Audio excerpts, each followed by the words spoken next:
Astaghfirullah. Surah Al-Bayyinah itu turun kepada Ubay bin Ka'ab. Bayangkan, satu surat Al-Bayyinah turun karena Ubay bin Ka'ab. Allah yang perintahkan untuk membacakan Al-Bayyinah kepada Ubay, menunjukkan apa? Bahwa Ubay ini memang cinta dengan Al-Quran. Saking cintanya dengan Quran, Allah memerintahkan Rasul menurunkan surah Al-Bayyinah pertama kali dibacakan kepada Ubay sebelum yang lainnya. Sampai-sampai Ubay mengatakan, Rasul, apakah semulia ini sehingga harus turun kepadaku surah dan Allah perintahkan kau membaca Al-Bayyinah kepadaku? Sampai mengatakan seperti itu. Tapi karena cintanya Ubay dengan Al-Quran sampai-sampai seperti itu. Bahkan suatu ketika Rasulullah ditanya, Ubay, atadri ayyu ayatin a'zam fi kitabillah? Hei Ubay, tahukah engkau ayat dalam Al-Quran yang paling agung itu ayat apa? Dalam Quran itu kan banyak ayat-ayat dalam Al-Quran, hampir 6.400 lebih kan ayat dalam Al-Quran. Mana yang paling agung wahai Ubay? Maka Ubay menjawab, Allahu la ilaha illa huwal hayyul qayyum la ta'khudhuhu sinatun wa la naum. Dibacanya surah Kursi. Maka Nabi SAW mengatakan, sadaqta ya Ubay, benar kau wahai Ubay. Rasulullah SAW mengiyahkan. Makanya ayat Kursi yang terdapat dalam surah Al-Baqarah itu satu-satunya ayat yang paling mulia di dalam Al-Quran. Ubay mampu menjawab karena kecerdasan dan kemudian diiyahkan sama Rasulullah. Artinya bahwa Ubay ini memiliki kecintaan luar biasa, ditanamkan Al-Quran. Makanya sepeninggal Rasul dan di zaman Khulafaur Rasyidin, maka Ubay ini senantiasa mengajarkan Al-Quran kepada manusia, mengajarkan Al-Quran kepada manusia. Dan orang-orang Ansar suka dengan Al-Quran. Seperti tadi saya katakan, Zaid ibn Thabit itu juga satu orang yang dicerdaskan dan dicintakan dengan Al-Quran. Makanya ketika di masa Abu Bakar Siddiq radhiyallahu an melawan orang-orang murtad di Yamamah, banyak orang yang meninggal dari kalangan hafizul Quran. Jadi penghafal Quran banyak meninggal dalam perang Yamamah itu. Akhirnya Umar mengatakan kepada Abu Bakar, wahai Abu Bakar, ini para penghafal Quran banyak gugur di Yamamah, nanti lama-lama hilang semuanya, Quran akan dihilangkan. Kalau begitu kumpulkanlah Al-Quran itu, jadikan mushaf. Abu Bakar tidak mau, karena tidak ada terjadi di zaman Rasul. Tapi didesak oleh Umar, akhirnya Allah lapangkan dada Abu Bakar dan dia menyuruh siapa? Rasul tidak menyuruh Abu Bakar, Rasul tidak menyuruh Umar, Utsman, Ali, tidak. Yang disuruh mengumpulkan lembaran Quranlah Zaid ibn Thabit. Kumpulkan. Tapi belum jadi mushaf, tapi sudah terkumpul. Kemudian Abu Bakar meninggal, disimpan Umar, Umar meninggal, disimpan Hafsah. Di zaman Hafsah, di zaman Utsman inilah Utsman meminta kepada Hafsah.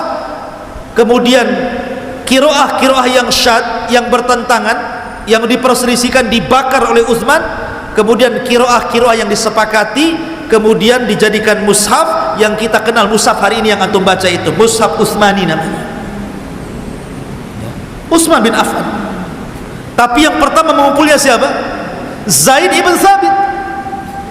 Karena Rasul sangat mempercayakan kepada Zaid, makanya Abu Bakar sangat percaya dengan Zaid. Abu Musa al-Ash'ari, orang Yaman, suatu ketika Rasul jalan malam-malam, kemudian singgah mampir lewat di rumah Abu Musa al-Ash'ari. Didengarnya Abu Musa sedang sholat malam. Abu Musa ini punya lantunan suara luar biasa. Rasul sampai takjub. Akhirnya tengah malam itu Rasul berdiri di samping rumah Abu Musa mendengarkan dia membaca Quran sampai menjelang subuh. Abu Musa tidak tahu kalau ada Rasulullah SAW di samping rumahnya. Sampai takjub Rasul dengan suaranya. Selesai itu Rasul pulang karena udah mau dekat subuh.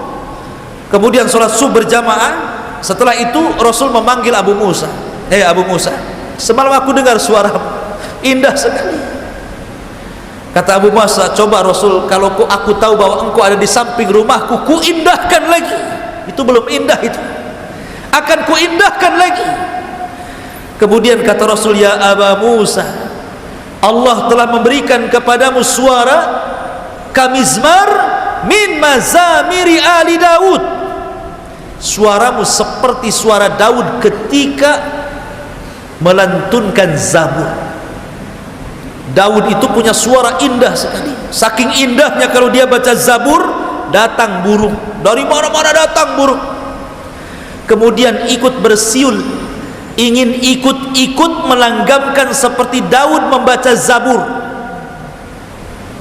Ketika melihat burung bersiul-siul, tiba-tiba gunung pun ingin juga bersiul.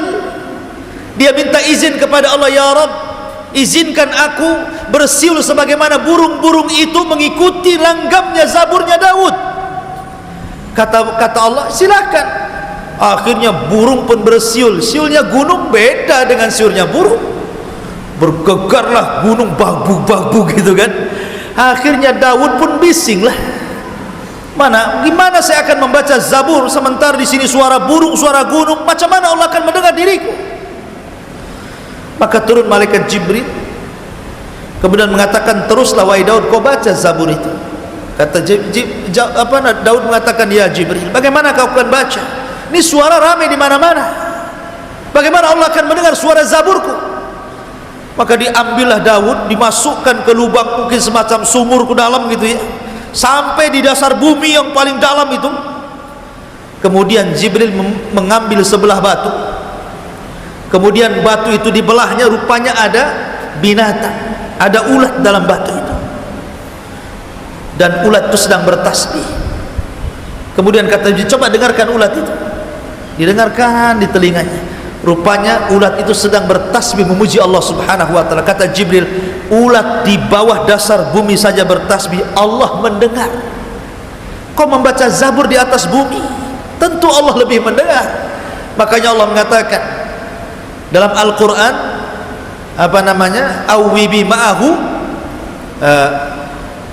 gimana ayatnya, ya jibal awwibi ma'ahu wat tayr gitu ya, ya jibal awwibi ma'ahu wat tayr, wahai gunung, ikutlah kau langgam Zabur yang dibacakan Daud dan juga burung-burung itu. Allah ceritakan kisah dalam Al-Quran ya.